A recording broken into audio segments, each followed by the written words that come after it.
Share your screen then. जिसको भी doubt है please share your screen, share your doubt.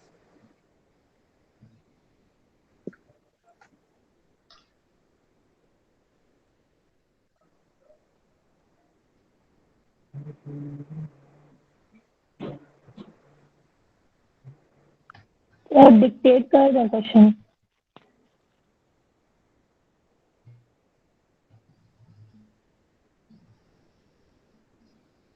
क्या?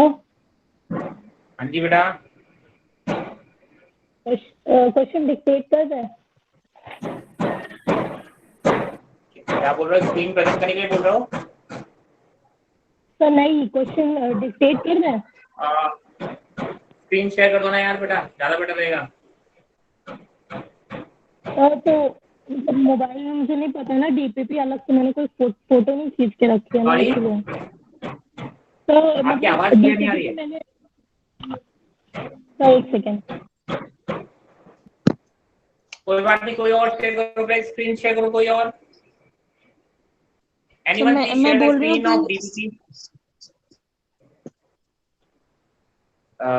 Prachi sharing the screen. किसी को डाउट हो तो आप बता देना, कोई क्वेश्चन नंबर पर डिस्कस कर लेंगे. चलो प्राची, तुम्हारे डाउट्स हैं क्या पहले? Yes sir. बताओ कौन सा है. पहले तुम्हारे डाउट लेते हैं, फिर बाकी लोगों के भी डाउट कर लेंगे. यही क्वेश्चन है. बोलिए. मतलब इसमें हमें इन्फिनिटी से लेके आर तक की लिमिट दे रखी है और हमें इसकी वैल्यू फाइंड आउट करनी है. हाँ सर क्वेश्चन बताइए. विजिबल है? हाँ जी, क्वेश्चन विजिबल है. हाँ जी सर. तो इसमें upper limit minus lower limit करेंगे. हाँ. और Then? आर स्क्वायर का. तो सर इसका आंसर क्या आएगा वो नहीं पता मेरे को, क्योंकि अगर हम आप बताओ क्या आएगा, अपॉन. आपके अकॉर्डिंग क्या आना चाहिए. सर अगर हम upper limit minus lower limit करते हैं तो जब हम अपॉन में इन्फिनिटी रखेंगे तो आंसर 0 हो जाएगा वो तो. ठीक है. और GM1 M2 upon are square आना चाहिए. आर स्क्वायर क्यों आएगा बेटा? आर स्क्वायर तो वो ऑलरेडी है, उसको इंटीग्रेट नहीं करोगे. अच्छा हाँ सर. ओके. पहले इंटीग्रेट करोगे बेटा, जो रिजल्ट आएगा फिर उसमें लिमिट रखनी है. आपने सीधे लिमिट रख दी, इंटीग्रेशन कौन करेगा? वेरिएबल कौन है यहाँ पर? आर तो वेरिएबल है ना, बाकी हाँ चीज तो जी सर. कांस्टेंट दिख रही है. तो इंटीग्रेशन करोगे कि नहीं करोगे पहले? Yes sir. बाकी यस सर. इंटीग्रेशन नहीं किया, सीधे लिमिट रख दी. Okay sir. चलिए और बताइए. बस सर यही था. Any other doubt? चलो बाकी किसी और का एक डीपीपी में डाउट हो तो बता दो number. Prachi will share the screen. Question number बता दो. सो क्वेश्चन नंबर 16 डिफरेंशिएशन का. प्राची देखो कौन सा नंबर बोल रहे हैं, शेयर करना जरा. डिफरेंशिएशन की डीपीपी का question number 16. Question number 16 of DPP of differentiation.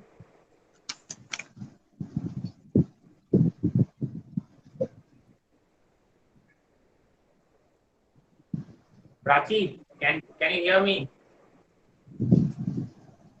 Yes sir. Can you please share the screen? Yes sir. Wait.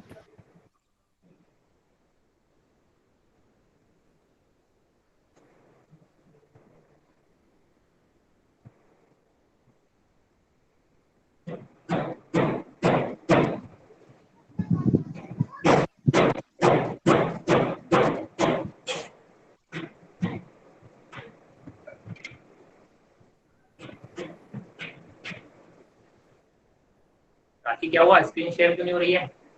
कोई दिक्कत?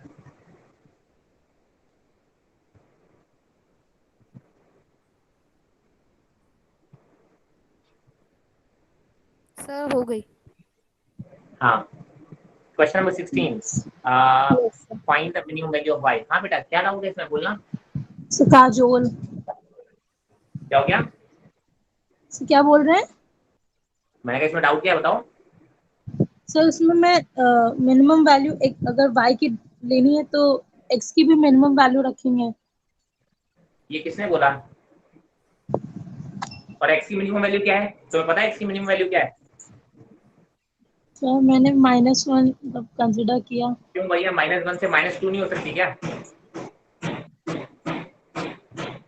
हाउ कैन यू डिसाइड कि x की मिनिमम वैल्यू -1 होगी? पहली चीज, क्या मिनिमम और मैक्सिमम निकालना ऐसे ही सीखा है हमने? No sir. तो बेटा जो मिनिमम और मैक्सिमम के कंसेप्ट है वो अप्लाई करो ना बेटा। सेम सिमिलर क्वेश्चन हमने क्लास में किया हुआ है।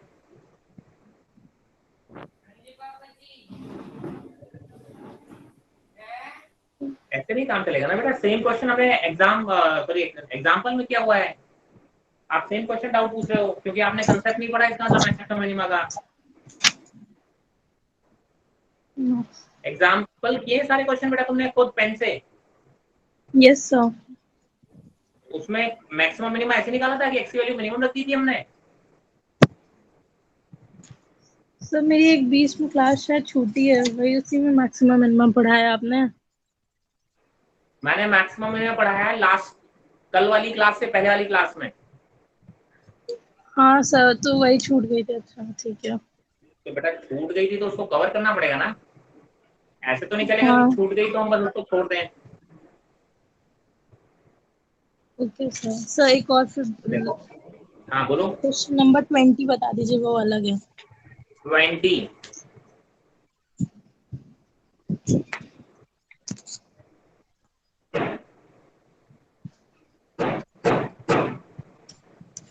देखो भाई, इसमें क्या चाहिए आपको? dy बाई dx चाहिए। यहाँ पे वेरिएबल आपको दे रखे हैं, x को फंक्शन दे रखा है थीटा के फंक्शन में, मतलब थीटा के वेरिएबल में, और सेम दे रखा है आपको y दे रखा है थीटा में, 2 into theta plus sine theta और 2 into 1 minus cos theta, right?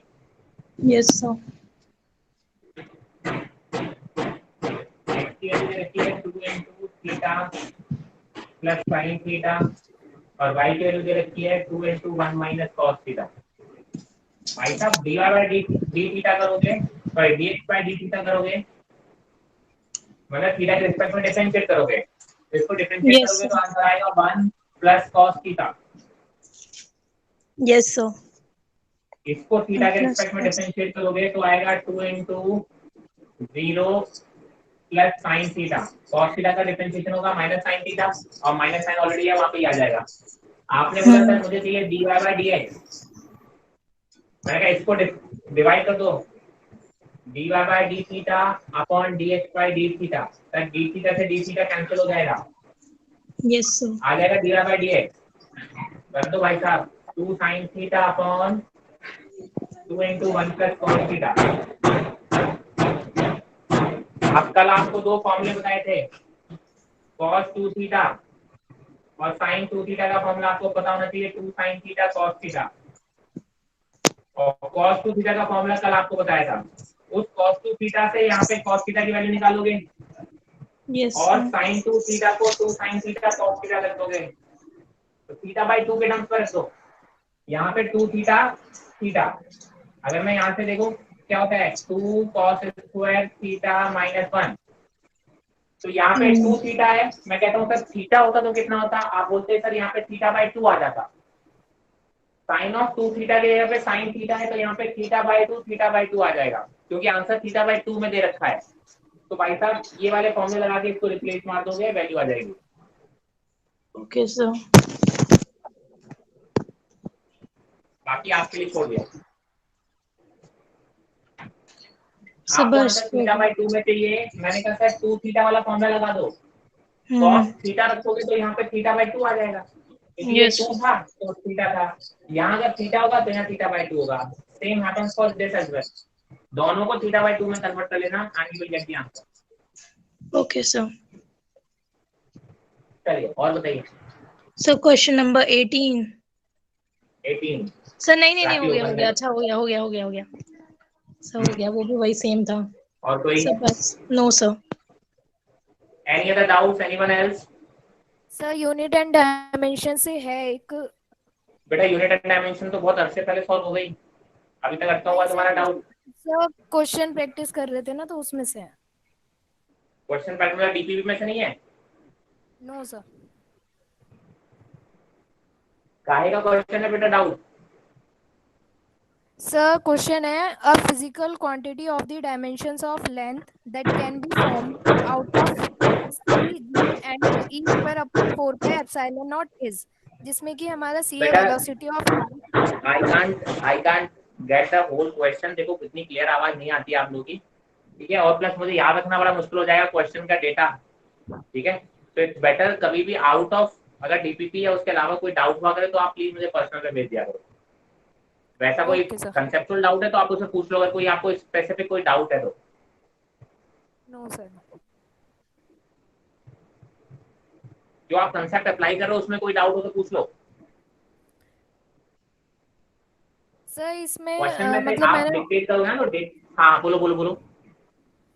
Sir इसमें मैंने सी जो हमें वेलोसिटी ऑफ लाइट रखी है उसकी डायमेंशन रख दी एल टी -1, हाँ और जी जो हमारा यूनिवर्सल कांस्टेंट है उसकी वैल्यू रख दी m-1 L3 T-1, ठीक है और उसके बाद e square upon 4 pi epsilon naught जो है उसकी डायमेंशंस हमने निकाली है फोर्स वाले फॉर्मूले से, तो उसकी निकली है m1 L³ L3 T-2, ठीक है और लेंथ इन तीनों की डिपेंडेंट दी है। ठीक है। बट सर उसके बाद सॉल्व करने के बाद मेरा आंसर नहीं निकल रहा है। Send me the question on personal, I solution and question दोनों, आपने क्या किया है वो और आपका क्वेश्चन क्या है वो दोनों भेज देना, okay sir. Okay sir. Otherwise check करने में बड़ा डिफिकल्ट होगा। हाँ जी, एनीवन एल्स?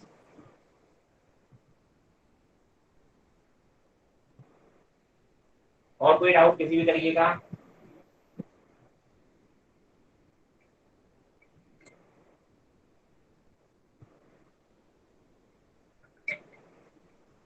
चलिए आगे बढ़े।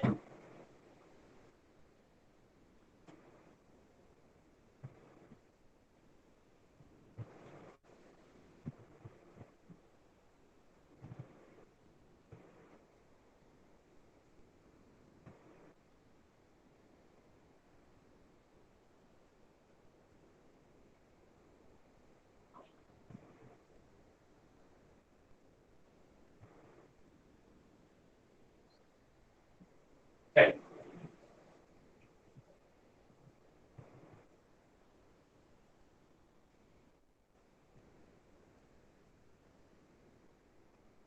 मैंने कहा सर क्या बात हो गई जरा बताओगे लास्ट?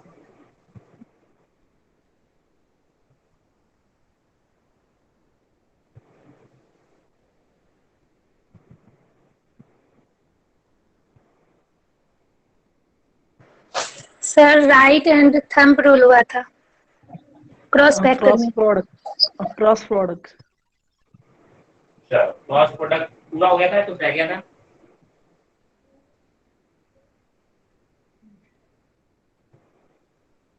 क्यों भाई? क्रॉस प्रोडक्ट कंप्लीट हो गया था या कुछ रह गया था? क्रॉस प्रोडक्ट कोई किसी को नहीं पता रहता कि क्या चल रहा है क्लास में ना। सर कंप्लीट हो गया कुछ बोला था कि क्रॉस प्रोडक्ट खत्म हो गया कि कुछ रह गया था? कुछ बोला था याद है कुछ? angle 0 degrees 90 degrees 2 examples complete 2 points complete। ये नहीं बोला था कि सर इसमें आई कैप और जे कैप वाला बस एक केस बचा है उसको समझना है बाकी सब हो गया, ऐसा नहीं बोला था? चलो है, मैंने कहा सपोज दैट मेरे पास a1 छोड़ो वैल्यू ले लेते हैं ज्यादा बेटर रहेगा, 3 आई कैप प्लस 4 जे कैप माइनस 2 के कैप, p वेक्टर दे रखा है 2 आई कैप माइनस जे कैप प्लस 4 के कैप, एक रैंडम वैल्यू देनी मैंने। मुझे अब इनका क्या चाहिए? क्रॉस प्रोडक्ट चाहिए। क्रॉस प्रोडक्ट निकालने का तरीका क्या आप बोलोगे सर? आपको क्रॉस प्रोडक्ट लाने का एक तरीका भी आपने सीखा हुआ है कि a into B into sine theta, but a तो मैंने a का मैग्नीट्यूड हो गया निकाल लूंगा मैं यहाँ से, b बोले तो b का मैग्नीट्यूड क्या यहाँ से निकाल लूंगा, बट साइन थीटा मैं नहीं निकाल सकता इन वेक्टर्स को देख के। तो ये वाला मेथड तो मैं नहीं अप्लाई कर सकता जो हमने अभी तक सीखा है। मैंने कहा देखो दूसरा मेथड देखिए क्या होता है, मैंने कहा डिटरमिनेंट वाला मेथड होता है। अगर आपको a क्रॉस b चाहिए तो देखिए ऐसे लिखेंगे ऑल्टरनेट आई कैप माइनस जे कैप प्लस के कैप, आई कैप माइनस जे कैप प्लस के कैप, ऐसे लिख लेंगे ऑल्टरनेट। अब ए क्रॉस बी चाहिए, पहला वेक्टर ए है तो आप बोलोगे ए के कंपोनेंट आई के नीचे आई, जे के नीचे जे और के नीचे के। आई का कोएफिशिएंट है 3, जे का कोएफिशिएंट है 4। ध्यान रखना जे का कोएफिशिएंट ढूंढना, माइनस जे का मत ढूंढना, ये माइनस तो हम लगाते हैं तरीके में, अपना तरीका ही है। और के का है -2। सिमिलरली अब दूसरा है बी वेक्टर, बी वेक्टर का कंपोनेंट लिखोगे 2 -1 +4 और इनको ऐसे डिटरमिनेंट के फॉर्म में सॉल्व कर लेते हैं। अब डिटरमिनेंट सॉल्व करने का तरीका क्या है देखो, ए क्रॉस बी का मतलब क्या हो गया, सबसे पहला टर्म है आई कैप, तो आप लिख लो पहले आई कैप ब्रैकेट।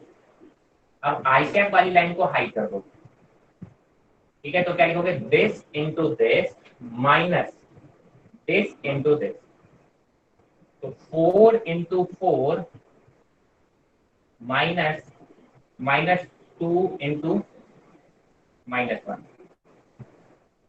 ठीक है, 4 into 4 माइनस -2 into 1 -1, राइट। दूसरा टर्म कौन सा है, माइनस जे, फिर ब्रैकेट डाल लो। अब आपने क्या किया सर, जे कैप वाली को आपने हाइड कर दिया, तो बचेगा this into this minus this into this, तो 3 into 4 माइनस -2 into 2। तीसरा टर्म कौन सा है, के कैप, के कैप से क्या करोगे, सेम तरीका, के कैप वाली लाइन को हाइड कर लो, तो this into this minus this into this, आप बोलोगे sir 3 into -1 minus 3 into -1 minus 4 into 2। Solve कर लो, सॉल्व करोगे 16 -2 -1 हो जाएगा प्लस का 2 और ये माइनस हो जाएगा, तो आप बोलोगे sir I cap into 14 minus J cap, 4 into 3 12 -2 plus -2 into 2 हो जाएगा माइनस का 4 और ये माइनस हो जाएगा प्लस का 4, तो 12 + 4 16 प्लस के कैप 3 into 1 -1 हो गया और 4 into 2 8 हो गया, ये माइनस का साइन हो गया, तो आप क्या बोलोगे -3 और -8 कितना हो गया, -11। तो that is your answer, answer is 14 I cap -16 J cap -11 K cap is your A cross B vector. आपको इसका मैग्नीट्यूड चाहिए, आप इसका मैग्नीट्यूड भी सॉल्व कर सकते हैं, ये आपका आ गया ए क्रॉस बी वेक्टर। ये वाला मेथड पे डायरेक्टली क्वेश्चंस आए हुए हैं पास्ट में, इस मेथड पे डायरेक्टली क्वेश्चंस आए हुए हैं पास्ट में, ठीक है। तो आपको ऐसे करना है, कहीं कोई डाउट हो किसी स्टेप में तो आप पूछ लीजिए प्लीज।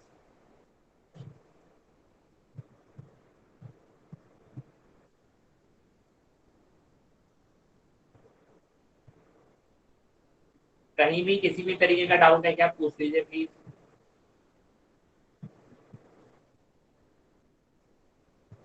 कोई डाउट नहीं है, क्लियर है,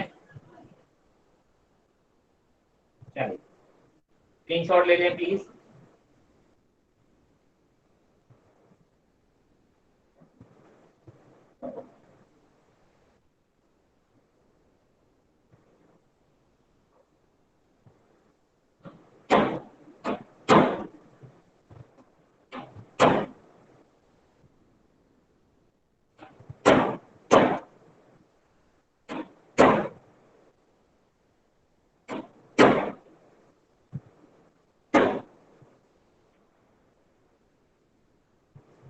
ये वेक्टर दे रखा है, इसका ए क्रॉस भी निकाल जरा।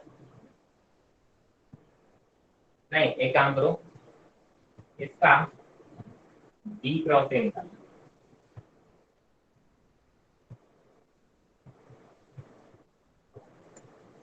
चलिए निकालिए।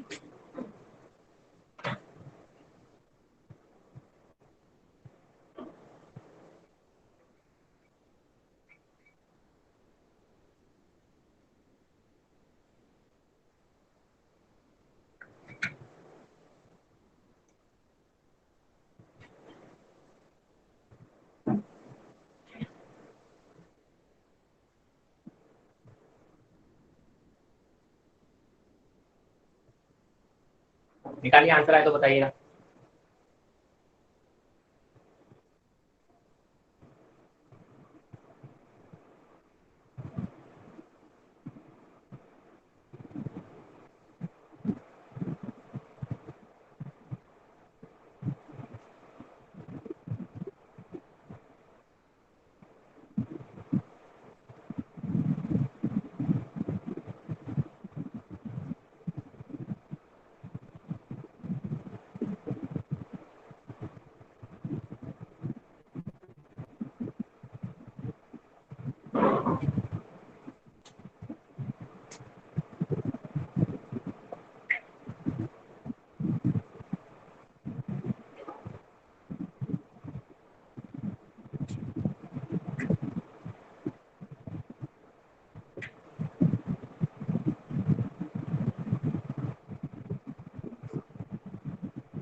आया आंसर किसी का? सर हाँ बताना, क्या बोल रहे हो?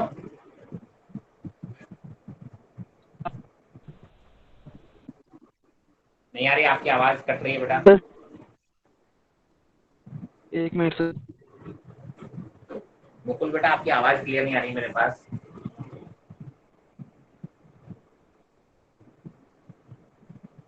-16 आई कैप प्लस 3 जे कैप माइनस 20 के कैप। एक आंसर आया,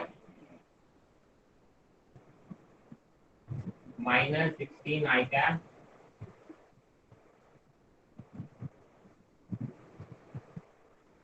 प्लस 3 जे कैप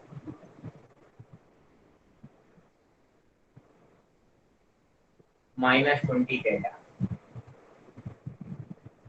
दूसरे बच्चे ने आंसर दिया है -16 आई कैप प्लस 3 जे कैप माइनस 20 के कैप। दोनों सेम आ रहे हैं? नहीं, अंसार आलम में ये प्लस है।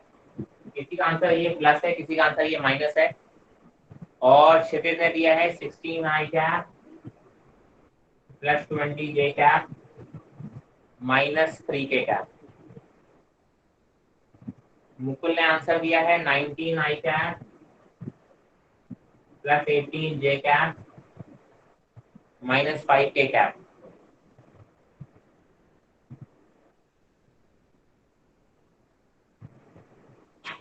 अंकिता का भी आंसर सेम है। देखिए कितनी वैरायटी आई है आंसर में। यही तो मैं 4 ऑप्शन बना देता, तो कई लोगों ने गलत आंसर टिक कर दिया होता। चलिए, और कोई है जो बताना चाह रहा है आंसर?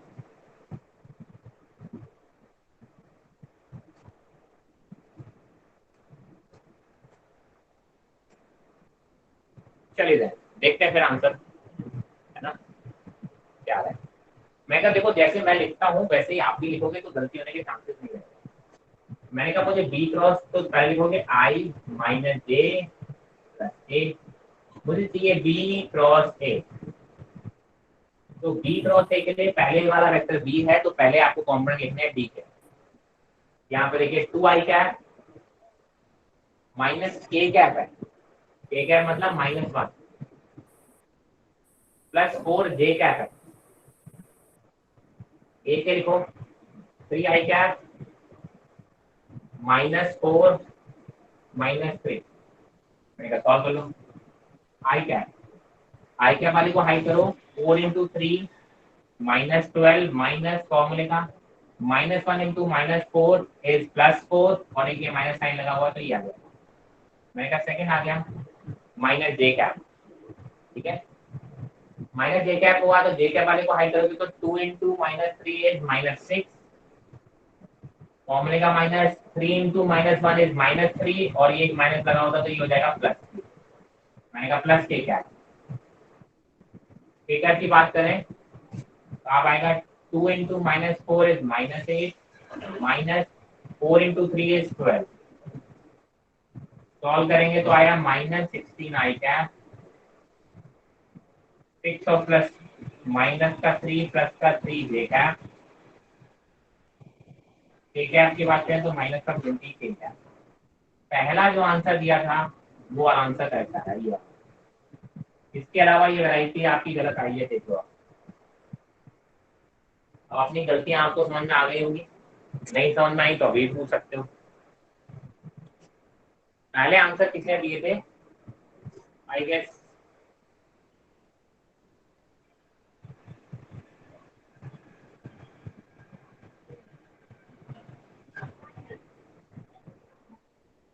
रोहन। एक आंसर आया था पहला, that was the correct answer. बाकी सारे आंसर्स में गलतियां सर थी। स्क्रीन बहुत ज्यादा है सर, कुछ भी नहीं दिख रहा है। क्या हो गया बेटा? तो स्क्रीन ब्लर है। अच्छा, बाकी लोगों को स्क्रीन ब्लर दिख रही है क्या बेटा? यस सर, कभी कभार ब्लर हो रही है।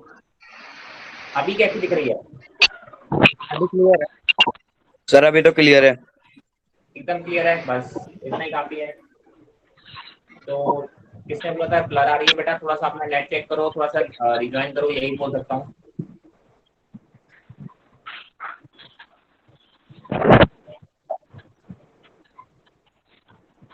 बीच बीच में थोड़ा बहुत फ्लक्चुएशन हो जाता है नेट में, मतलब मैक्सिमम टाइम अगर क्लियर दिख रही है, मेरे को चीजें समझ में आ रही है, मेरे लिए काफी है। बाकी चीजें मैं कोशिश करता हूँ कि हर चीज को मैं बोलता हूँ, इसलिए स्लो चलता हूँ, कोई भी जल्दबाजी नहीं करता, ताकि आपको समझने में कोई दिक्कत नहीं आए। कभी कभी हल्का सा ब्लर हो भी जाता है, जिससे आपको लेटर्स बहुत क्लियर नहीं आते, लेकिन क्लियरिटी फिर भी दिखती रहती है।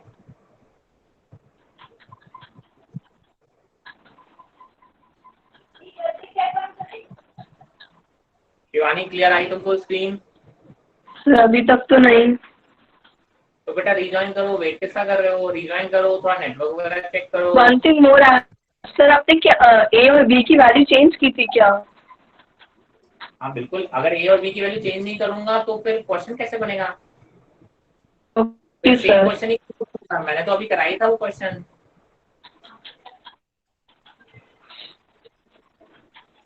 And I feel that same could be done in this way, B cross A vector. बेटा एक ही बात होती है, ए क्रॉस बी और बी क्रॉस ए में सिर्फ माइनस का फर्क होता है, तो वो तो सिंपल Yes, जिसने sir. आंसर निकाला होता है उसमें माइनस से मल्टीप्लाई कर देता तो बी क्रॉस ए आ जाएगा। Yes, sir. हाँ, तो फिर वो क्वेश्चन पूछने का सेंस नहीं रहेगा ना। चलिए हाँ सर।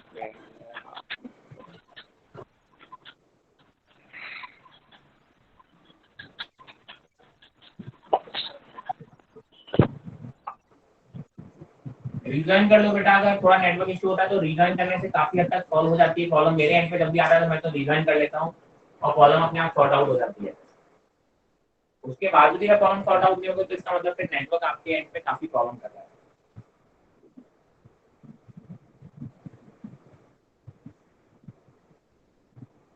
चलिए,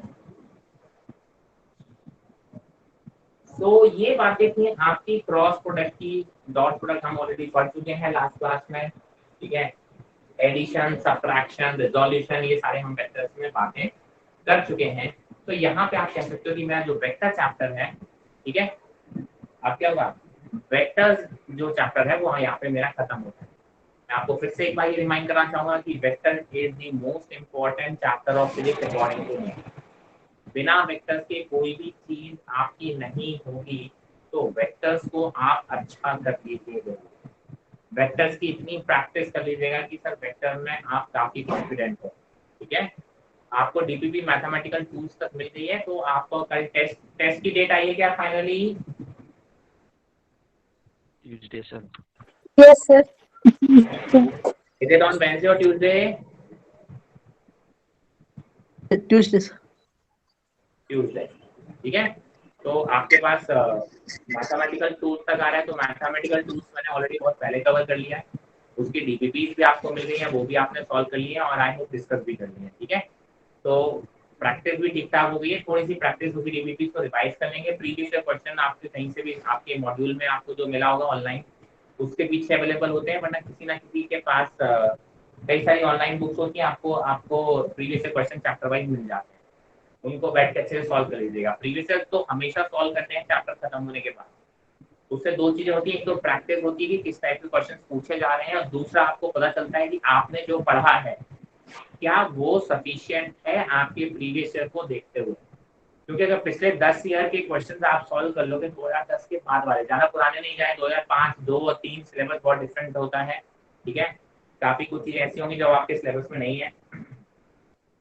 10 ईयर्स तक का ऑन एवरेज आप सिलेबस सेम है, तो 10 ईयर्स के क्वेश्चन आप प्रीवियस चैप्टर वाइज सॉल्व करोगे तो आपको ये रियलाइज हो जाएगा कि यस, हमने जो पढ़ा है या मास्टर ने हमको जो पढ़ाया है वो एग्जैक्टली सफिशिएंट है, उसी में से क्वेश्चंस आए हुए हैं अभी तक, ठीक है। तो इससे आपको एक कॉन्फिडेंस आ जाएगा कि यस, आपने जो चीजें पढ़ी हुई हैं वो चैप्टर के लिए मोर देन सफिशिएंट है, और उनको अगर क्वेश्चन वगैरह सॉल्व कर लोगे तो आपको सिमिलर काइंड ऑफ क्वेश्चंस मिल जाते हैं फ्यूचर में, ठीक है। तो यहाँ तक बातें हुई आपकी वेक्टर्स की। Now we are going to start a new chapter that is motion, motion in straight line, ठीक है। कौन से चैप्टर की बात करने वाले हैं हम? Motion in straight line. चलिए, अब आपकी वेक्टर का काफी यूज होगा और इसमें आपकी थोड़ी कैलकुलस भी लगेगी, ठीक है। तो जो नए बच्चे एक दो आए थे कल की क्लास में या इससे पहली वाली क्लास में ज्वाइन किए थे, तो मैंने आपको बोला था कि देखो वेक्टर्स तो लगभग पूरा आपने पढ़ा ही होगा, कल ही आपने पढ़ा मैक्सिमम वेक्टर्स और बचा हुआ आज। इससे पहली क्लास में वेक्टर्स हमने सिर्फ इंट्रोडक्शन लिया था कि वेक्टर्स होते क्या हैं।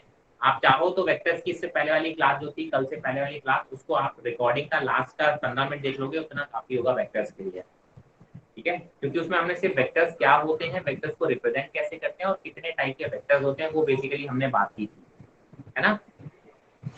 तो वेक्टर्स कर लें, और उससे पहले मैथमेटिकल कैलकुलस, जो कैलकुलस वाला पोर्शन है वो, क्योंकि एक लेक्चर के बाद यानी कल से आपका वो वाला पोर्शन, कल मतलब 2-3 दिन बाद जब भी आपकी अपनी क्लास होगी, उसमें आप बोलेंगे कि वो वाला टॉपिक भी आपका यूज होगा, ठीक है। पहला यूनिट्स एंड डायमेंशन वाला सबसे बाद में करें, पहले प्रायोरिटी पे वेक्टर्स एंड मैथमेटिकल कैलकुलस वाले वीडियोस जरूर करें, ठीक है। आपको आगे के चैप्टर्स में दिक्कत नहीं आएगी। आई होप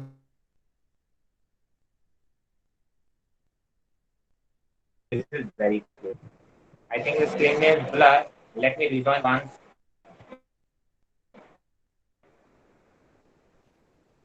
क्लियर है?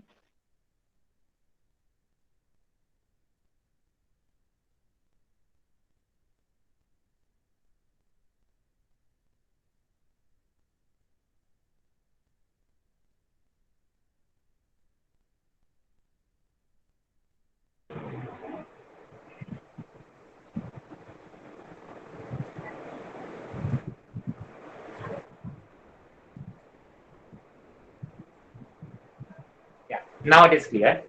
ठीक है, चलिए। So basically हम क्या बात करेंगे, हमने कहा sir motion in a straight line, है ना। आप बोल सकते हो कि हम वन डायमेंशन मोशन की बात करेंगे। जनरली हम मान लेते हैं कि वो मोशन या तो एक्स एक्सिस में हो रहा होगा या वाई एक्सिस में हो रहा होगा, ठीक है। उसको हम बोलते हैं वन डायमेंशन मोशन। सबसे पहले तो मुझे बताओ, मोशन जब वर्ड सुनते हो तो सबसे पहले आपके दिमाग में क्या आता है? जो कुछ भी आता हो एक्स वाई जी, प्लीज मुझे आप अपने फीलिंग्स और शेयर करें कि मोशन नाम सुनते ही आपके दिमाग में क्या आता है। Yes, anyone? Something is moving. किसी भी चीज का मूवमेंट, सॉरी, किसी भी चीज का मूवमेंट करना, motion, like if it not in rest then there is okay, कोई चीज चल रही है कोई भी like that. Okay, anything else?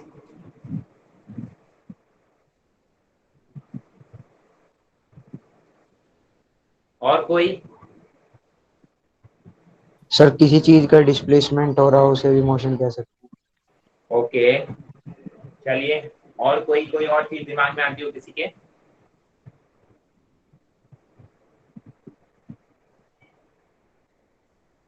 सोचिए यार, मतलब एक्चुअली मैंने बहुत पहले एक कहावत सुनी थी, ठीक है। Rohan is saying that distance travel with respect to time. मैंने एक बहुत पहले कहावत सुनी थी कि अगर आप कोई चीज बनना चाहते हो तो सबसे पहले उसकी तरह सोचना स्टार्ट करो। मेरे हिसाब से यहाँ सभी लोग डॉक्टर बनने के लिए सोच रहे हैं, है ना। तो यार कम से कम डॉक्टर की तरह सोचा करो यार। आप डॉक्टर की तरह कम सोच रहे हो, इंजीनियर की तरह ज्यादा सोच रहे हो। मैंने कहा सर अगर आप डॉक्टर होते हैं तो मैं सोचता हूँ कि sir motion, what should be the first thing that should come in your mind? Is the distance travel. मैंने कहा सपोज दैट सर आपके पास कोई पेशेंट आया और आप बोलते हो सर मोशन हो रहा है, तो आप क्या बोलोगे? अच्छा, किस डायरेक्शन में हो रहा है? ऐसे पूछोगे सर अच्छा कितनी डिस्टेंस ट्रैवल कर रहा है, कितनी स्पीड से हो रहा है मोशन, पेशेंट सोचेगा सर बहुत स्पीड से हो रहा है ना। फिर आप क्या बोलेंगे कि सर आप मुझे बताओ कि जो मोशन है वो कैसा है, सर्कुलर है कि लीनियर है कि पैराबोलिक है। फिर सोचेगा पेशेंट किस मोशन की बात कर रहा होगा, आप किस मोशन की बात कर रहे होगे। तो आई होप कि आपको ये वाला मोशन उस टाइम पे याद बॉडी हो के रहेगा, क्या कुछ बोला जा रहे हो। बॉडी के मतलब बॉडी का कोई पार्ट है मतलब हाँ बायोलॉजिकली। मैं वही कहना चाह रहा हूँ कि क्या आपके डाउट में केवल ये सराउंडिंग्स के बेसिस पे मैंने बोला कि फिजिक्स के बेसिस पे सोचना। डिड आई आस्क दैट, मैंने कहा what are the things that comes in your mind when you are thinking about motion, ठीक है। And what things should come in your mind, you are becoming a doctor, अगर किसी की तरह बनना चाहते हो, कोई चीज बनना चाहते हो, उसकी तरह सोचना स्टार्ट करो। Doctor will not think about this motion ever. है जोक्स अपार्ट, मोशन क्या है इसके बारे में तो बात करने से पहले जरा मुझे ये बताओ कि मैं रेस्ट पे हूं या फिर मोशन में हूं।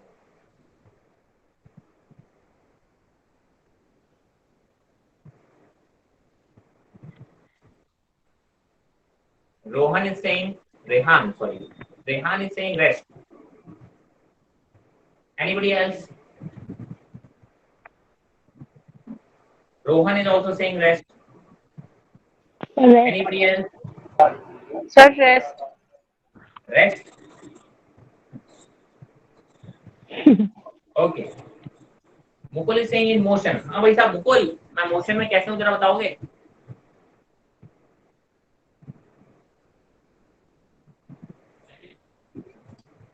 Mukul has given a different answer. I just want to know what Mukul wants to say. अरे भाई साहब.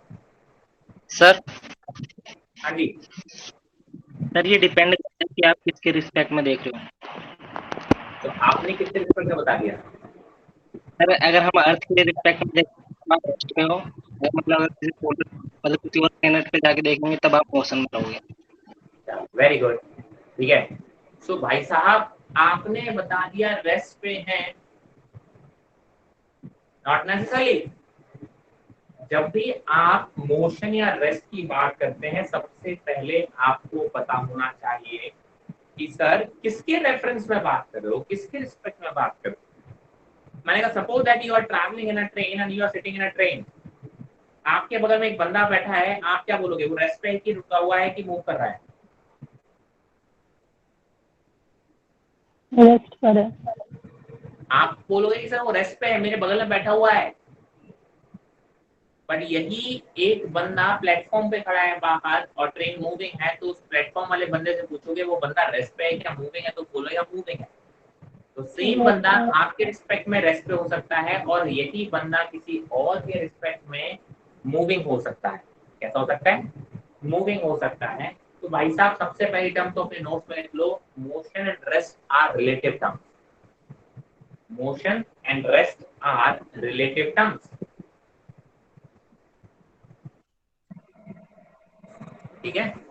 यानी सबसे पहला क्वेश्चन आपका होना चाहिए किसके रिस्पेक्ट में बताऊं मैं, मेरा ऑब्जर्वर कौन है, इसके रिलेटिव आप पूछना चाह रहे हो, तब आप आंसर दोगे।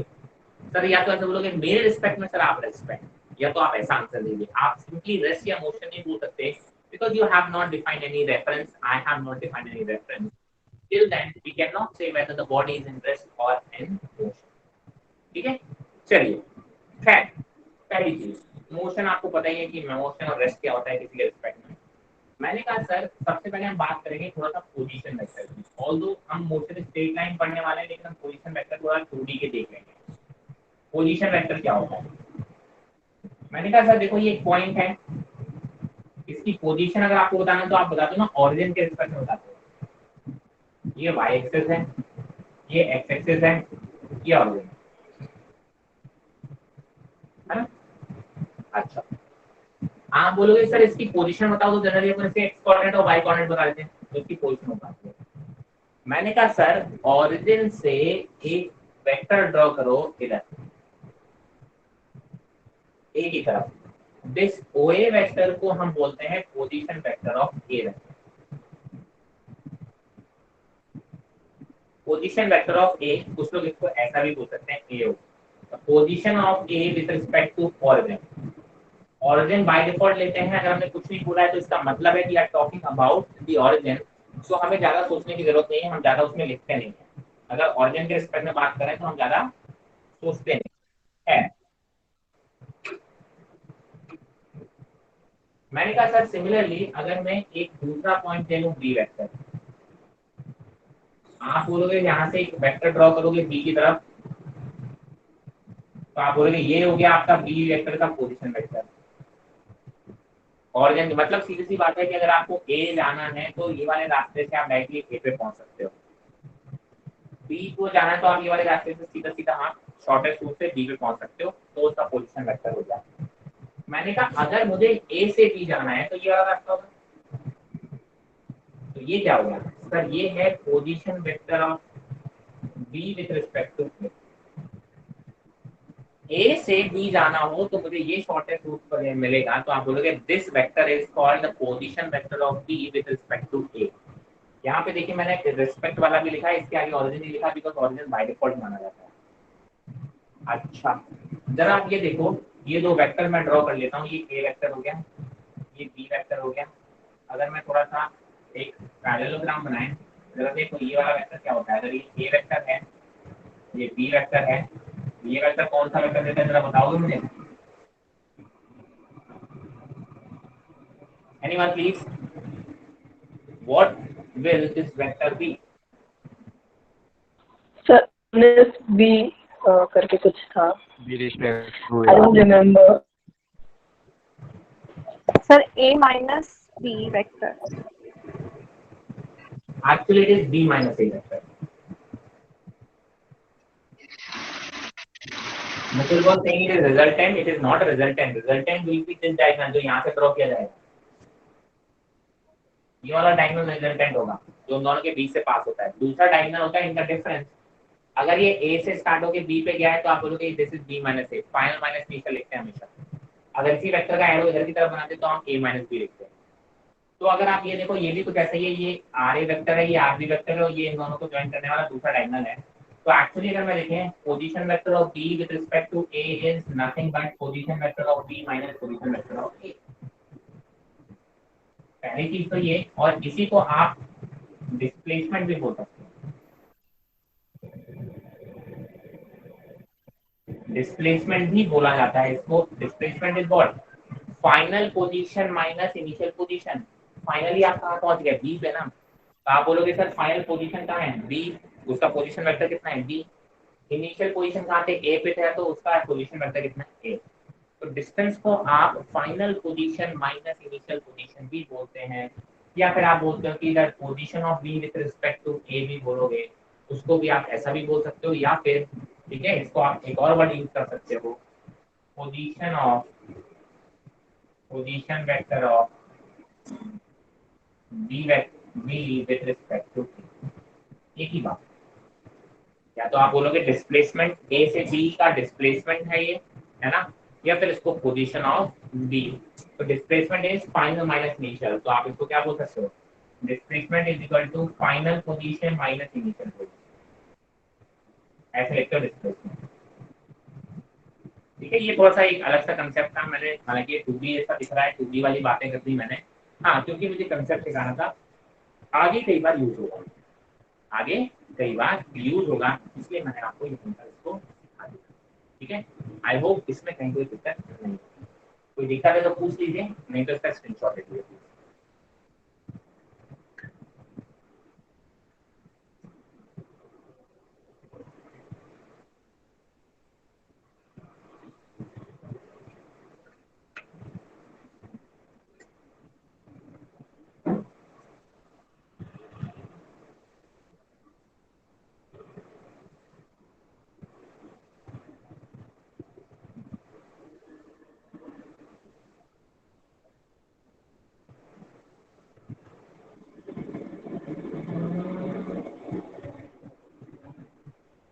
समझ में आ रही नहीं आ रही है चीजें, फिजिक्स में कहीं कोई दिक्कत तो नहीं आ रही है, मुझे बताते जाना भाई साहब, स्ट्रेट फॉरवर्ड मुंह पे बोल रहे हैं भाई साहब फिजिक्स नहीं समझ में आ रही, गुरुजी कुछ करो, सीधा सीधा बोल देना, घर पे मत बैठे। हाँ कोई कुछ बोलना चाह रहा है? ओके सर बोला। लगा कि जैसे मैंने बोला कि बता देना गुरुजी फिजिक्स नहीं समझ में आई, पीछे से आवाज, हाँ सर गुरुजी नहीं समझ में आ रही। तो मैं आपको बता दे रहा हूँ, कहीं पे भी कोई भी दिक्कत आ रही है आप मुझे वहीं टोक देना। ऐसा ना हो कि 15 दिन बाद 1 महीने बाद जब आपसे जबरदस्ती पूछा जाए, मैं कोई पूछूं या कोई और जाके पूछे कि भाई साहब फिजिक्स से क्या हाल है, तब बोलो कि सर समझ में नहीं आ रही है, तो तब कोई कुछ नहीं कर पाएगा। फिर ना तो मैं कुछ कर पाऊंगा ना पूछने वाला कुछ कर पाएगा। तब तक तो फिजिक्स आपके हाथ से भाग चुकी होगी, फिर फिजिक्स को पकड़ना ऑलमोस्ट इम्पॉसिबल है। ठीक है, तो भाई साहब साथ साथ चलते चलो, और अगर कोई डाउट आ रहा है तो साथ ही साथ उसको करते चलो। नोट्स आई होप डेली बना रहे होगे, जो भी स्क्रीनशॉट लेते हो उसके वापस से डेली घर पे बैठ के नोट जरूर बना रहे होगे। जो चीजें मैं छोटी छोटी बोलता हूँ कि यहाँ नोट डाउन में लिख लो, तो वहीं आप नोट डाउन में लिख लेते होगे। ऐसा मत सोचना ये बाद में लिखूँ ये पहले लिखूँ। जहाँ पे भी नोट पॉइंट जगह मिल रही है वहाँ लिख लो, उसको हाईलाइट कर लो। आपको पढ़ना है चाहे बाद में पढ़ो चाहे पहले पढ़ो, उससे कोई फर्क नहीं पड़ता। जितने अच्छे नोट्स होंगे, जितना ज्यादा नोट्स में लिखा होगा, उतनी ही ज्यादा मेमोरी में आपके चीजें होंगी। ठीक है, तो साथ साथ करोगे तो फिजिक्स कभी भी डिफिकल्ट नहीं लगेगी। चलिए देन, मैंने कहा आगे बढ़ते हैं पर तो मैंने कहा सर सबसे पहले हम बात करेंगे डिस्टेंस एंड डिस्प्लेसमेंट।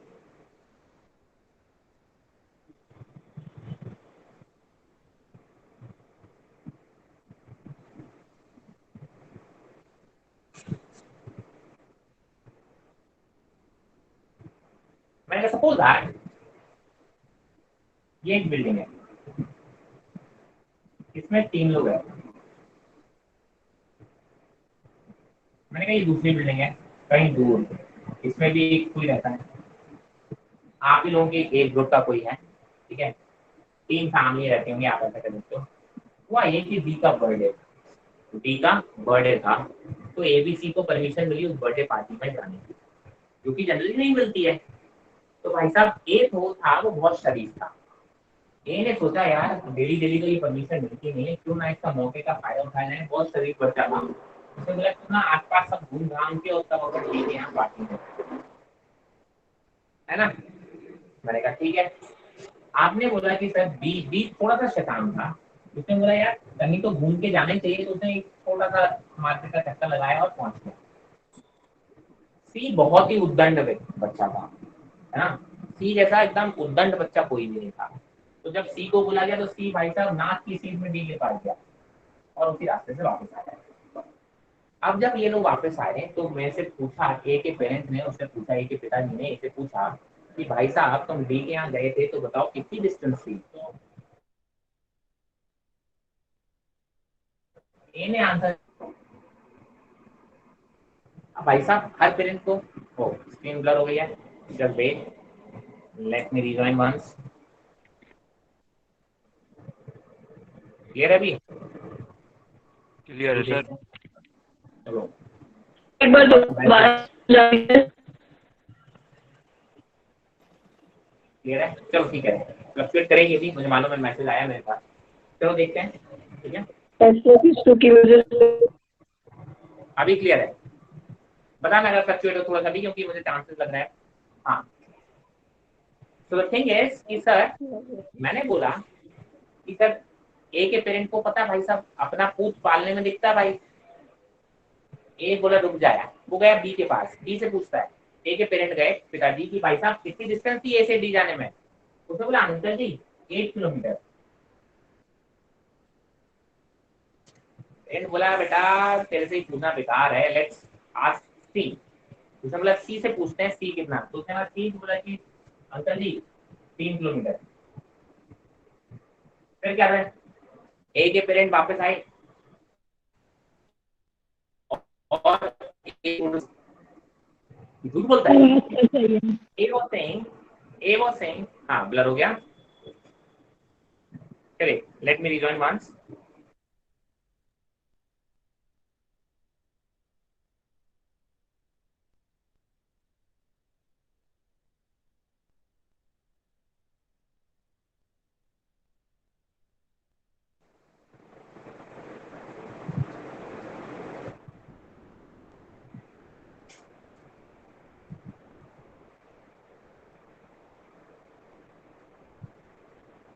चलिए नाउ शुड बी क्लियर। हाँ मैंने कहा सर कि आप बोलेंगे, ए बोलता है कि पिताजी क्यों मार रहे हो भाई, मैं तो सच बोल रहा था। बोले अच्छा सच बोल रहे थे? बोले हाँ सच बोल रहा था।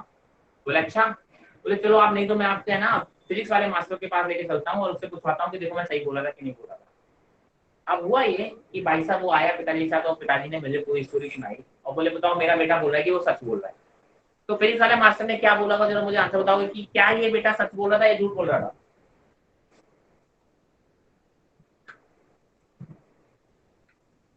It is saying such.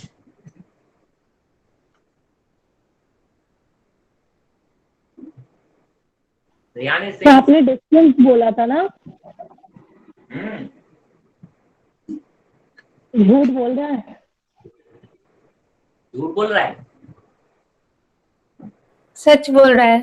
सच बोल रहा है। देखो वो क्या बोल रहा है उससे पता नहीं, फिजिक्स वाले मास्टर क्या बोलेगा बस वो बताना कि ये बच्चा सच बोल रहा है कि झूठ बोल रहा है।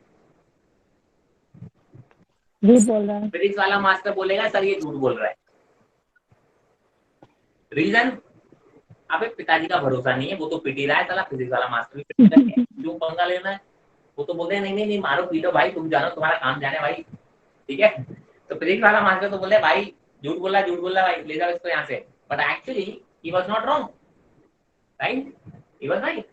द क्वेश्चन वाज आज कि सर कितनी डिस्टेंस थी, तो भाई साहब जिस रास्ते से वो गया उस रास्ते के हिसाब से 10 किलोमीटर होता distance, that's not wrong. B ने भी सही बोला और सी ने भी सही बोला, क्वेश्चन ही गलत था भाई साहब पिताजी का, ठीक है। तो बेसिकली आप बोलोगे यहीं से आपका डिस्टेंस और डिस्प्लेसमेंट देखिए डिफाइन हो जाता है। आप बोलोगे जो डिस्टेंस होता है वो क्या होता है, that is length of the actual path, length of the actual path covered.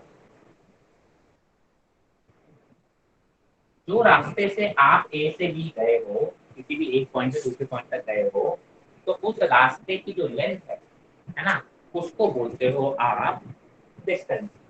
जबकि डिस्प्लेसमेंट क्या होता है, displacement is the shortest possible path.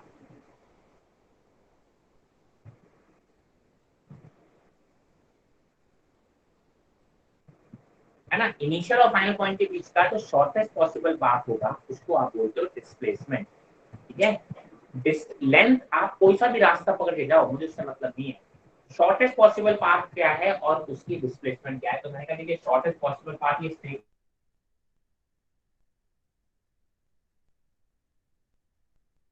Line होता है।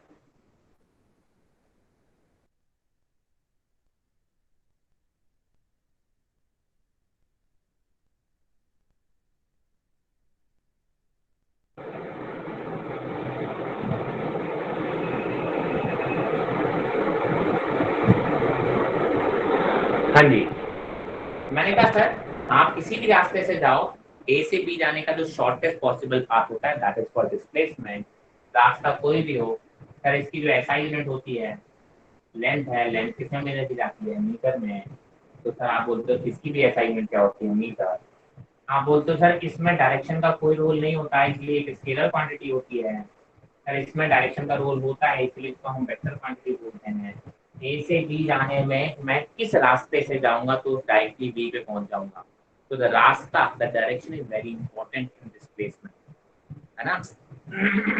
चलिए, मैंने कहा अगर फॉर अ जर्नी, अगर आप एक जर्नी की है आपने एक पॉइंट से दूसरे पॉइंट के बीच में, तो आपको पता होना चाहिए कि उस जर्नी के लिए आप बोलोगे जो डिस्टेंस होगा, डिस्टेंस की वैल्यू हमेशा ज्यादा होगी डिस्प्लेसमेंट के मैग्नीट्यूड से या उसके बराबर,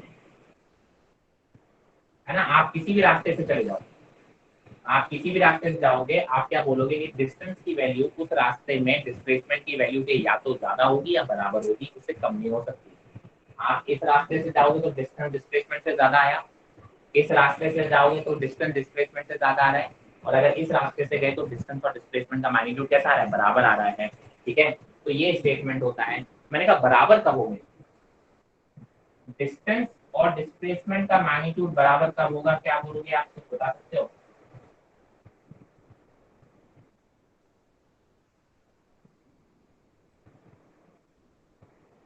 व्हेन, मैंने कहा सर ये बराबर वाला केस कब होगा, कोई बताएगा? सर जब डिस्टेंस पाथ होगा। क्या हो जब डिस्टेंस शॉर्टेस्ट हो, छोटा, छोटा हो, जब डिस्टेंस सबसे कम रहेगा। ऐसे बताएगा, समझ में आया किसी को? सर जब इनिशियल और फाइनल पोजीशन सेम होगी। अरे इनिशियल और फाइनल पोजीशन तो सेम ही होगी ना यार। अच्छा मतलब आप कह रहे हो कि आप चल के वापस नहीं आ गए, ऐसा? जब हम सेम पाथ फॉलो करेंगे, जब हम स्ट्रेट लाइन वाला पाथ फॉलो करेंगे, वेरी गुड। आप इसको ऐसे बोलते हो कि when a body is travelling in a straight line without changing its direction, पूरा लिख लो। This distance will be equal to the magnitude of displacement when the body is traveling in a straight line without changing its direction. Straight line के साथ साथ direction भी change होनी है। ऐसा नहीं कि आप स्ट्रेट लाइन पे आगे जा रहे हो और थोड़ी देर इसके बाद वापस आ रहे हो, डायरेक्शन चेंज हो गई, भले आप स्ट्रेट लाइन पे मूव कर रहे हो, डिस्टेंस और डिस्प्लेसमेंट गड़बड़ा जाएंगे भाई साहब, है ना? आप बोलोगे सर ये दोनों कब बराबर होंगे? If a body is travelling in a straight line in the same direction without changing its direction, तब आप बोलोगे डिस्टेंस और डिस्प्लेसमेंट कैसा होगा? बराबर होगा। कोई दिक्कत? Any doubt, any problem? नहीं है तो स्क्रीनशॉट ले लो।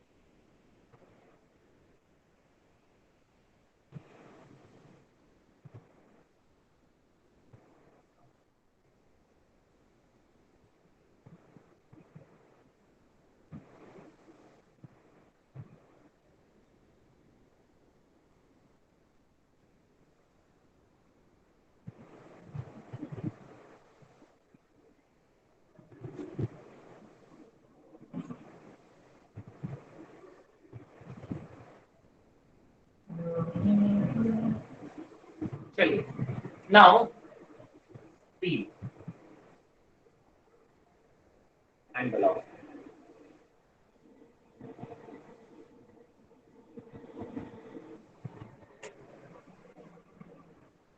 तो स्पीड की अगर हम बात करें तो स्पीड होता है डिस्टेंस अपॉन टाइम।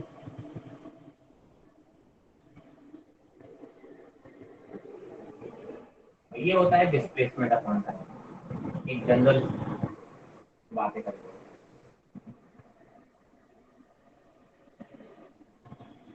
हैं, ये एक स्केलर क्वांटिटी है, इसमें डायरेक्शन का कोई रोल नहीं होता है। ये एक वेक्टर क्वांटिटी है, दोनों की SI यूनिट मीटर पर सेकंड होगी।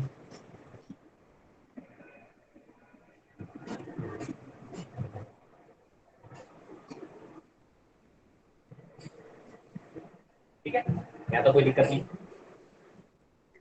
अब एक्चुअली ये तो जनरल डेफिनेशन हो गई। मैंने कहा अब स्पीड या वेलोसिटी को आप दो टाइप से बोलते हो, एक होती है एवरेज और एक होती है इंस्टेंटेनियस। तो पहले हम बात करने वाले हैं एवरेज।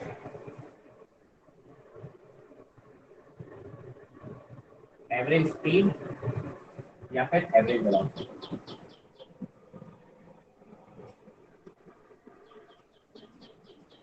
एवरेज का मतलब होता है over a interval of time. एक अच्छे खासे इंटरवल में आप बोलते हो एक पॉइंट से दूसरे पॉइंट के बीच में जब जा रहे हो तो आपने देखिए फॉर एग्जांपल मैंने कहा सर अगर आप एक पॉइंट से दूसरे पॉइंट जा रहे हो, जब रास्ते में आप बाइक से जा रहे हो या फोर व्हीलर से जा रहे हो, तो क्या आप सेम स्पीड से ट्रेवल करते हो पूरे टाइम, या आपकी स्पीड कभी ज्यादा होती है कभी कम होती है? आप कहोगे सर वो तो वेरिएबल है, कभी ज्यादा हो जाती है कभी कम भी हो जाती है। तो आप बोलते हो कि सर एवरेज स्पीड पता क्या बोलता है कि सर एक पॉइंट से दो पॉइंट के बीच में आपने टोटल डिस्टेंस कितना ट्रैवल किया upon total interval of time. तो मतलब नहीं है कि आप बीच में ज्यादा से चल रहे थे कम से चल रहे थे। और ऐसा कह सकते हो कि अगर एक कांस्टेंट स्पीड से आप चल के आते तो किस स्पीड से आते कि आपको टाइम उतना ही लगता जितना भी होता है ना, सेम टाइम में आप A से B पहुंच जाते। तो आप बोलोगे कि सर एवरेज स्पीड क्या होता है, ओवर इंटरवल ऑफ टाइम में डिफाइन होता है। तो एवरेज स्पीड की अगर हम बात करेंगे तो आप बोलोगे टोटल डिस्टेंस कितनी ट्रेवल की है अपॉन टोटल टाइम। और एवरेज वेलोसिटी की बात करोगे तो आप बोलोगे टोटल डिस्प्लेसमेंट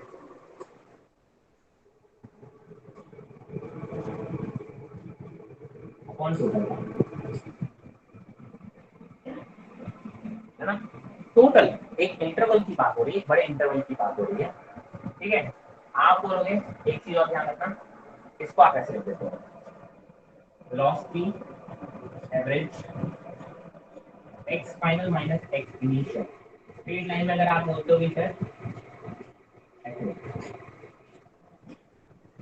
है ना, फाइनल माइनस इनिशियल पोजीशन, यही तो डिस्प्लेसमेंट कराता है। फाइनल अभी देखा था, displacement is equal to final position minus initial position, है ना। वहाँ पे आर से नोट कर दीजिए, आर में आपका एक्स कंपोनेंट भी आएगा, वाई कंपोनेंट भी आएगा, जेड भी आएगा। यहाँ केवल एक एक्स की बात करेंगे, हम बोल रहे हैं स्ट्रेट लाइन मोशन होगा तो केवल मान लिया एक्स एक्सिस के अलॉन्ग हो रहा होगा, ठीक है।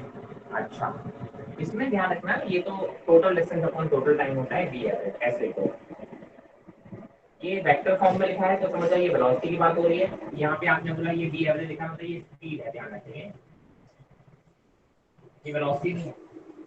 अगर एवरेज की बात करनी है तो आपको हमेशा ये एवरेज यहाँ बताना पड़ेगा, we are talking about average.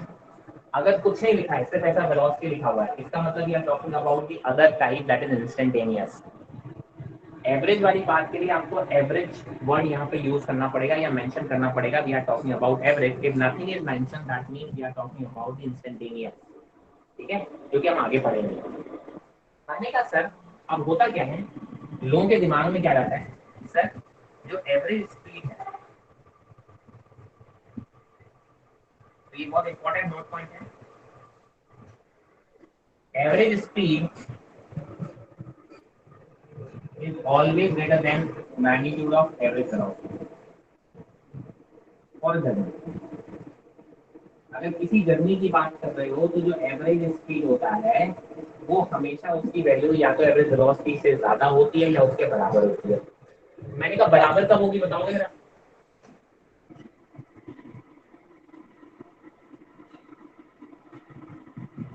कोई बताएगा बराबर कब होगा? एवरेज स्पीड का एवरेज स्पीड और एवरेज वेलोसिटी का मैग्नीट्यूड बराबर कब होगा, कोई बता सकता है? आप बोलोगे सर ये बराबर तब होगा, देखो टाइम तो दोनों एक ही जर्नी की बात कर रहे हैं, मतलब ए से बी जाने में मुझे टाइम कितना लगा, 1 घंटा। अब डिस्टेंस अगर आप निकालोगे तो शायद 10 किलोमीटर आ रही होगी, जबकि डिस्प्लेसमेंट शायद आपका 5 किलोमीटर हो, तो आप बोलोगे टाइम तो सेम ही लगा है। जब टोटल डिस्टेंस और टोटल डिस्प्लेसमेंट सेम हो जाए, ठीक है, जब टोटल डिस्टेंस और टोटल डिस्प्लेसमेंट सही हो जाए, ठीक है, सेम हो जाए सॉरी, तो आप बोलोगे कि एवरेज स्पीड और एवरेज वेलोसिटी का मैग्नीट्यूड सेम हो जाएगा, ठीक है। अगर टोटल डिस्टेंस और टोटल डिस्प्लेसमेंट सेम हो जाए तो आप बोलोगे एवरेज स्पीड और एवरेज वेलोसिटी का मैग्नीट्यूड कैसा हो जाएगा, सेम हो जाएगा, ठीक है। चलिए, तो इसका मतलब अच्छा टोटल डिस्टेंस और डिस्प्लेसमेंट कब सेम होता है, जब बॉडी स्ट्रेट लाइन मोशन कर रही होती है ना, जब बॉडी स्ट्रेट लाइन मोशन कर रही होती है बिना अपनी डायरेक्शन को चेंज किए हुए, ठीक है। तो आप इसमें क्या रीजन लिखोगे, ये दोनों कब इक्वल होंगे, तो यहाँ पे लिख लो इक्वल व्हेन, ऐसे पॉइंट लगा दो, नोट पॉइंट डाल लो वहीं पे, नोट बाद में बनते रहेंगे, ये नोट पॉइंट तो आप तुरंत की तुरंत लिख सकते हो। आप बोलोगे sir this will be equal when the body is travelling in a straight line without changing its direction. अब एक बहुत बड़ा मिथ और मिसकंसेप्शन लोगों के दिमाग में आ जाता है, वो क्या आ जाता है कि sir average speed is nothing but magnitude of average velocity।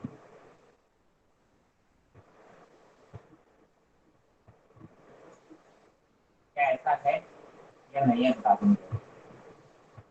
Average speed is nothing but the magnitude of average velocity, क्या ये स्टेटमेंट सही है या गलत है?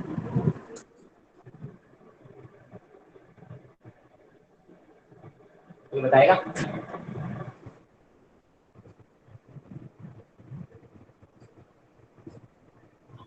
Only one case? गलत है। गलत है, श्योर हो? अच्छा सर, क्योंकि आपने अभी ऊपर ही तो बताया कि average speed correct. Average velocity. अभी देखो ऊपर क्या लिखा है, एवरेज स्पीड की वैल्यू कभी एवरेज वेलोसिटी के बराबर होगी या उससे ज्यादा होगी। तो भाई दोनों चीजें सेम कैसे हो सकती हैं?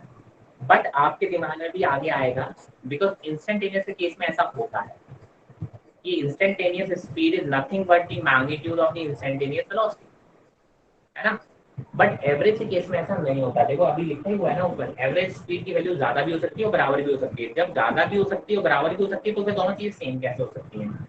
तो ये एक बहुत बड़ा रॉन्ग स्टेटमेंट है जो कि लोगों के दिमाग में भर जाता है कि average speed is nothing but magnitude of average velocity. तो आप बोलोगे sir this is a wrong statement, ठीक है, ऐसा नहीं है, ठीक है। आप बोलोगे कि सर एवरेज स्पीड, ये देखो, कैन बी ग्रेटर देन और इक्वल टू एवरेज वेलोसिटी। तो ये वैल्यू कभी ज्यादा हो सकती है, कभी बराबर हो सकती है, फिर दोनों चीजें सेम कैसे हो सकती है? तो आप क्या बोलोगे कि सर ये एवरेज स्पीड जो है वो एवरेज वेलोसिटी का मैग्नीट्यूड नहीं है, ये एक अलग क्वांटिटी है और ये एक अलग क्वांटिटी है, ठीक है। सो इस चीज को आप अच्छे से दिमाग में रख लीजिए। कोई डाउट है तो पूछ लीजिए और नहीं तो प्लीज ले लीजिए।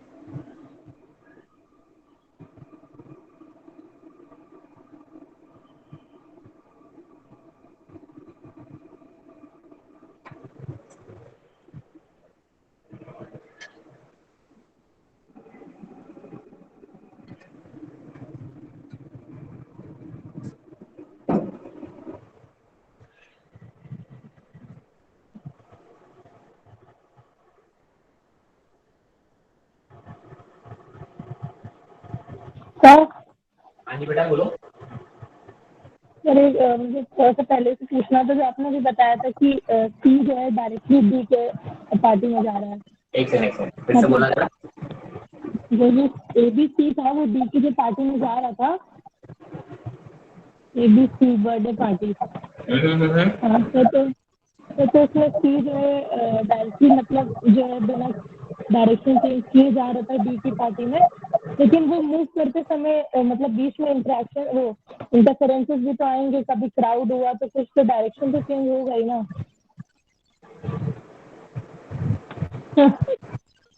वो तो एक ऐसा फिगर बनाया था मैंने कहा, शॉर्टेस्ट पॉसिबल पाथ एक स्ट्रेट लाइन पाथ होगा, भले ही वो रास्ता बना पाओ या ना बना पाओ, तो ये मालूम है this is the shortest possible path.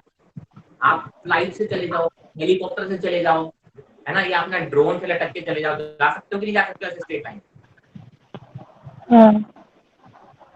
Yes sir. है ना, there is an possible way. शायद सुपरमैन हो, वो सुपरमैन उड़ के चला गया। Yes sir. ओके, वो तो एक समझाने का तरीका है, आप उसको ऐसे रियल लाइफ में ऐसे करोगे तो फिर बड़ा दिक्कत दे जाएगी भाई, क्योंकि रियल लाइफ में बहुत सारे इवेंट आ जाते हैं और हम सिर्फ कंसेप्ट सीखने के लिए हम अपने केसेस को बहुत आइडियल मानते हैं, ठीक है। चलिए खैर, मैंने तो वो बिल्डिंग इतनी बड़ी दिखाई थी, आप भी मान के चलो ये 2 पॉइंट है बस। हो सकता है मेरी सामने बिल्डिंग हो सकता है मेरी बिल्डिंग कैसी हो, सामने हो, स्ट्रेट लाइन में सामने सामने हो, तो ऐसा तो हो सकता है ना कि एक रास्ता हो यहाँ से यहाँ, तो बहुत बड़ी बात हो रही है ना। लोग जबरदस्ती इधर उधर घूम के दूसरी बिल्डिंगों के चक्कर लगा के जा रहे हो, शौक है भाई, थोड़े के शौक बहुत बड़े होते हैं। कोई सर किसी की पसंद दूसरी बिल्डिंग में है तो भाई साहब वो दूसरी बिल्डिंग के चक्कर लगा के जा रहे हैं। चलिए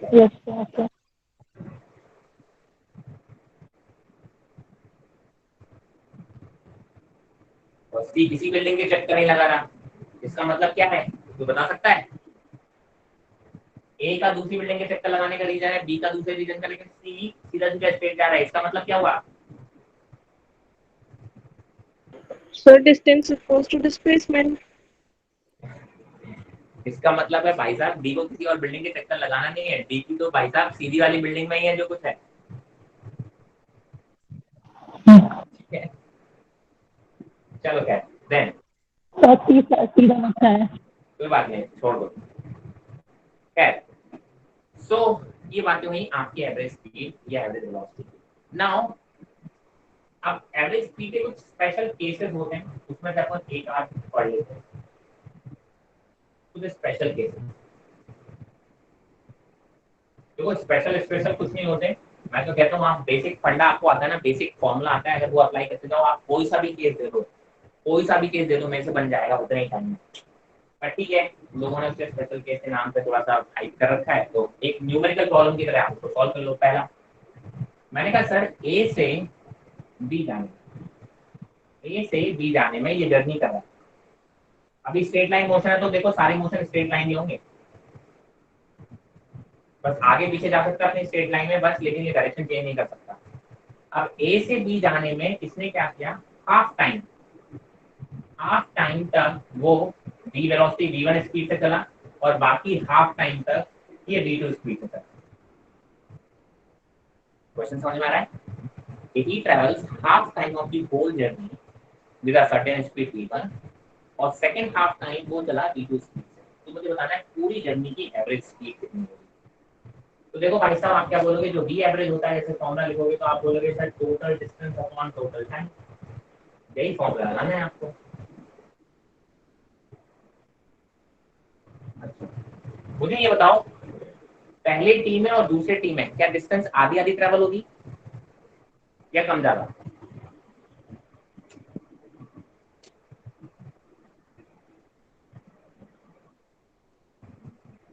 एनीवन? फर्स्ट टीम में और बाद वाले टीम में आधे टाइम, ठीक है, तो आप बताओ डिस्टेंस ट्रेवल होगी सेम या अलग अलग? अबे बोल रहा है सेम है, तो अबे v1 और v2 दे रखा है, सेम कैसे हो जाएगी? तो आप बोलोगे देखो 2 सेकंड में किसी स्पीड से चला, 10 की स्पीड चला, तो उसमें आप बोलोगे 10 × 2 20 मीटर ट्रैवल कर लूंगा। अगर अगले 2 सेकंड में 15 की स्पीड से चला तो 15 × 2 मतलब 30 मीटर ट्रैवल करूंगा। तो भाई साहब दो अलग अलग स्पीड से चलने वाले सेम इंटरवल में आपकी डिस्टेंस कैसी आएगी, अलग अलग है। मैं कहता हूँ कि सर मान लो, है ना, आप बोलोगे सर टोटल डिस्टेंस कितनी है, आप बोलोगे टोटल डिस्टेंस में कितनी हुई, इसको माना d1 और इसको माना d2, ये मैंने मान लिया। तो d1 की वैल्यू आएगी स्पीड इनटू टाइम, मतलब v1 × t, और d2 की वैल्यू आएगी v2 × t। इसमें किसी कोई दिक्कत हो तो पूछ लेना। d1 की वैल्यू आएगी v1 × t और d2 की वैल्यू आएगी v2 × t। मैंने कहा सर टोटल डिस्टेंस कितनी आएगी, आप बोलोगे d1 + d2, और टोटल टाइम कितना आएगा sir t + t 2t।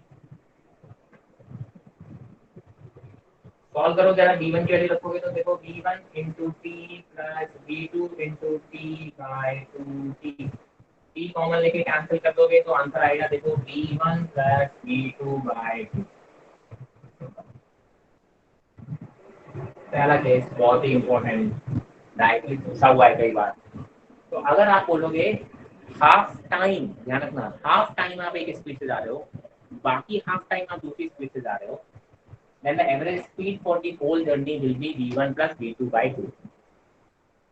Clear है बात? कहीं कोई दिक्कत नहीं तो इसको छाप लें, एक दूसरा केस देख लेते हैं। मैं कहा देखो ये दो केसेस याद रह जाते हैं, वरना ये फंडा हमेशा काम करेगा। ये तो अभी 2 पार्ट की बात है, 3 पार्ट आ जाए, 4 पार्ट ऑफ जर्नी आ जाए, फिर तो कोई फॉर्मूले याद नहीं रहेंगे, तब तो आपको ये वाला फंडा लगाना पड़ेगा। ठीक है, तो पहला केस ये हो गया।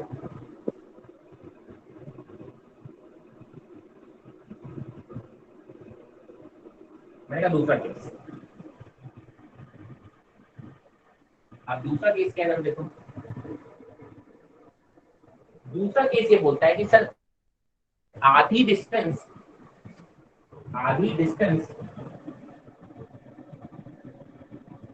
उसने v1 स्पीड से ट्रैवल किया है और बाकी आधी डिस्टेंस इसने v2 स्पीड से ट्रैवल किया है। Now average speed for the whole journey.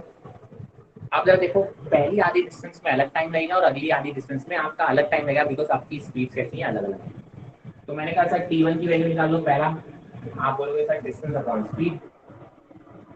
t2 की वैल्यू निकालोगे तो क्या निकालोगे सर डिस्टेंस अपॉन स्पीड। ये v1 था, ये v2 था। टोटल डिस्टेंस कितनी है, आप बोलोगे 2d। ठीक है, हाँ सर मैंने कहा टोटल टाइम कितना है, आप बोलोगे sir t1 + t2, so that is equal to 2d upon d/d1 + d/d2। d common ले लोगे तो ये d कैंसिल हो जाएगा, एलसीएम वगैरह लोगे तो जो रिजल्ट आएगा वो क्या आएगा, 2v1 v2 upon v1 + v2। भाई साहब दो अलग अलग केसेस के लिए बी एवरेज अलग अलग आया। अगर आधे टाइम आप एक स्पीड से चलो और बाकी आधे टाइम आप दूसरी स्पीड से चलो तो आप बोलोगे एवरेज स्पीड जो आएगा वो आएगा v1 प्लस v2 बाई 2। और अगर आधी डिस्टेंस आप v1 स्पीड से ट्रैवल करो और बाकी आधी डिस्टेंस आप v2 स्पीड से ट्रैवल करो तो आपका जो आएगा 2v1 v2 upon v1 plus v2। ठीक है, तो ये दो अलग अलग केसेस हैं। मैंने कहा देखो ये दो स्टैंडर्ड है, याद हो जाते हैं।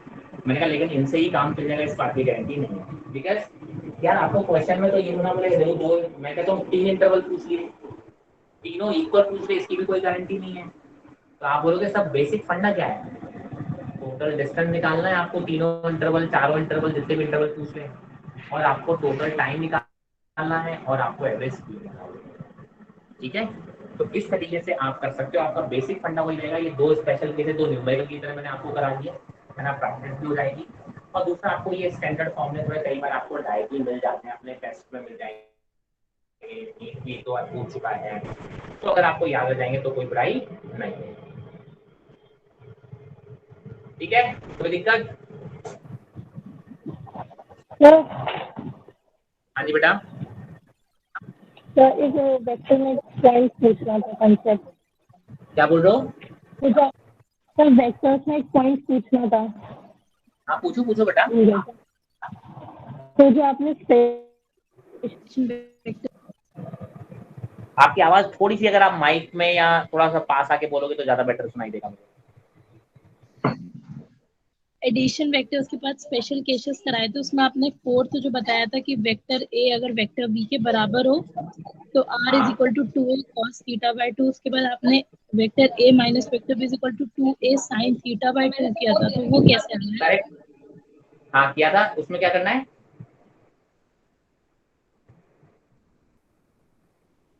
उसमें क्या क्या पूछना चाह रहे हो? किया था मुझे याद है, आगे आप क्या पूछ रहे हो?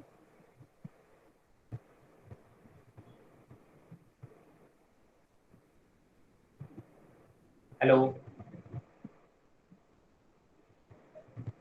बेटा, वो सब किया था, वो मुझे सुनाई दे गया, समझ में आ गया। आप क्या, आपका डाउट नहीं समझ में आया? एनीवन, किसी ने सुन पाया क्या बोला इसने? Doubt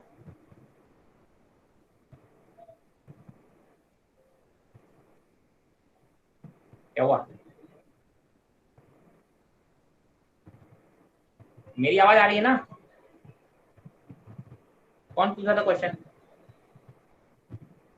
Am I audible to everyone? Yes sir, अब आ रही है। हाँ हाँ बोलो बेटा। Yes, क्या sir. बोल रहे थे? उसमें डाउट क्या था तुम्हारा? सर मैं बोल रही थी उसमें vector a is equal to vector b है तो r is equal to 2a cos theta by 2 आपने वेक्टर बताया a है। इक्वल टू वेक्टर b नहीं था बेटा, वेक्टर a और b का मैग्नीट्यूड इक्वल था। हाँ सर वही। हाँ सर तो vector a minus vector b is equal to 2a sin theta by 2 कैसे आया? 2a cos थीटा बाय 2 कैसे आया ये पता है? सर नहीं, वो तो आपने मतलब बताया ना कि होता है। तो ऐसे मैंने बताया 2a sin थीटा बाय 2 होता है। पहली चीज, सर आपने एक दोनों रिजल्ट मैंने आपको बताए हैं फाइंड आउट करके। पहली चीज शॉर्ट तरीके है एक से, ठीक है। दूसरा आपके पास जो बेसिक फॉर्मूला है ना, a square plus b square plus 2ab cos theta और minus 2ab cos theta under root वाले, उसमें आप वैल्यूज पुट करो, दोनों को a पुट करो, और आपको मैंने cos 2 थीटा के फॉर्मूले लिखवाए थे ऊपर, अगर आपको याद हो। एक लिखवाया था 2 cos स्क्वायर थीटा माइनस 1 और एक लिखाया था 1 minus 2 sin square theta.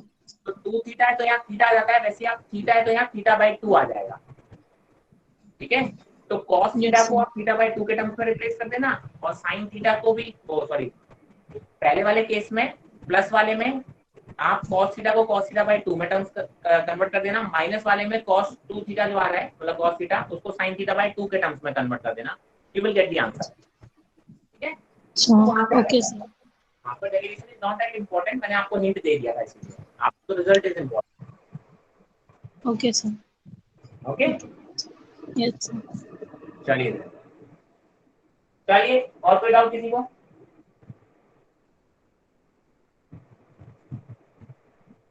Thank you then, thank you everyone.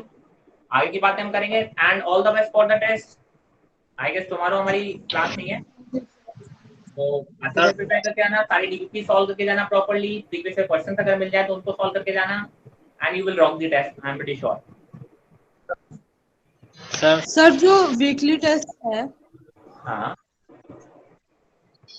उसका सिलेबस वही है जो टेस्ट 1 का है।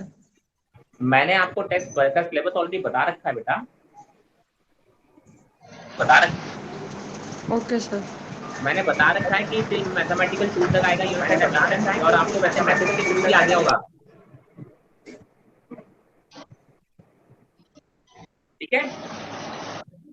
Hello sir. हाँ जी बेटा बोलो।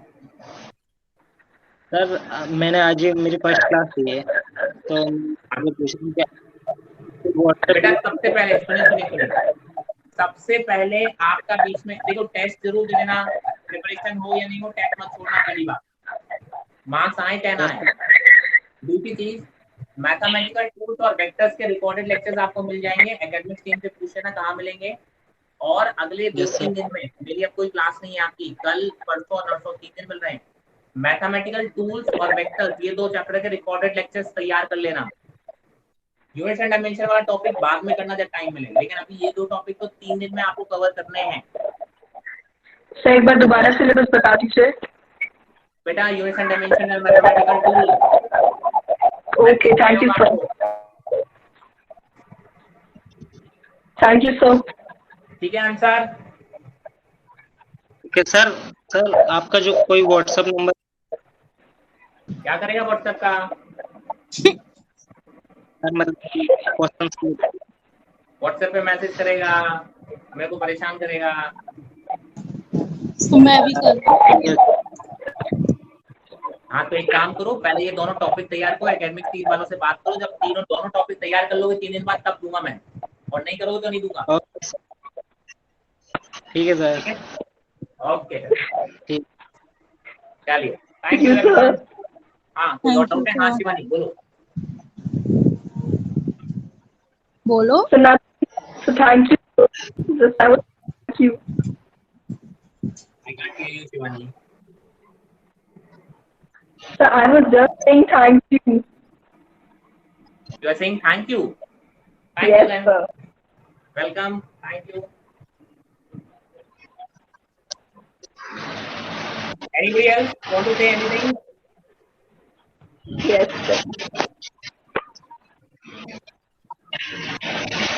Okay then. Bye bye. So